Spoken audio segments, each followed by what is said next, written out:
It is an underground world where performers never shy away from bearing all. Tonight, Fox San Antonio's Erin Nichols gives us a true behind-the-scenes look at the drag queen scene in San Antonio and a tale of two personas.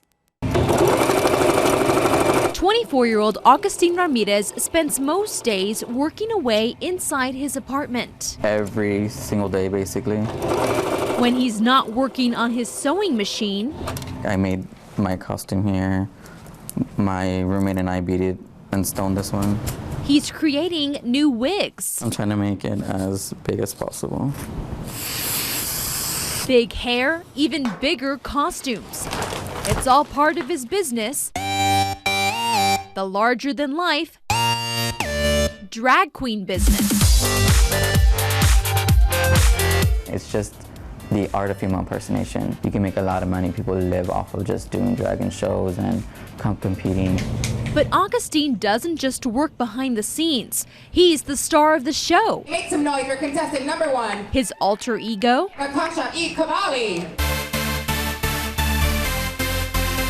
Augustine's been performing since he was a teenager.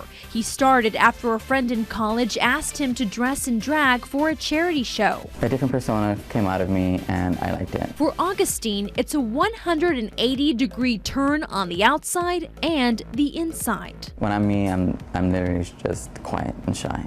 Like I won't act out, I won't do anything, but when I'm dressed up, I'll go and interact with people. Becoming Natasha has brought out something Augustine never thought he had. It's the confidence that I've always had. Like it's something that's been inside me, but I've always been too afraid.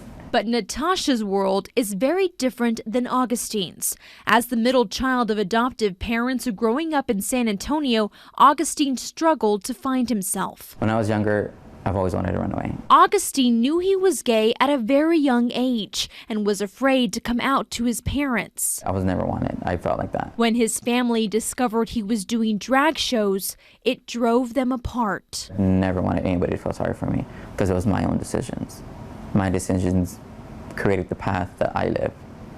And I chose to leave my family, and they chose not to accept me. The reality of being alone was crippling. It was just like, what if I ended my life today? Who would feel sorry?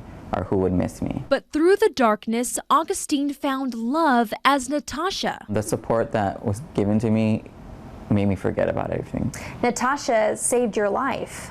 In a sense, yeah. I always felt I was never good enough. Like when I was in sports in high school and all that stuff, I was always runner-up, always third place. I was never good enough to be first. And now that I'm doing this, I can work on being good enough to be first. Although many men in drag do not want to undergo gender reassignment surgery, Augustine does. I have decided that I'm wanting to transition, but I'm just afraid. Like I already lost a lot of my family doing drag or in the art of female impersonation.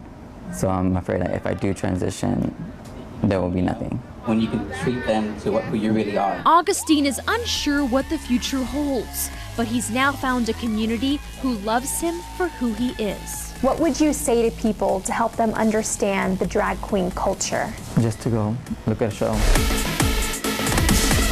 You can't judge something on the outside if you don't know the story on their inside. Erin Nichols, Fox News at 9.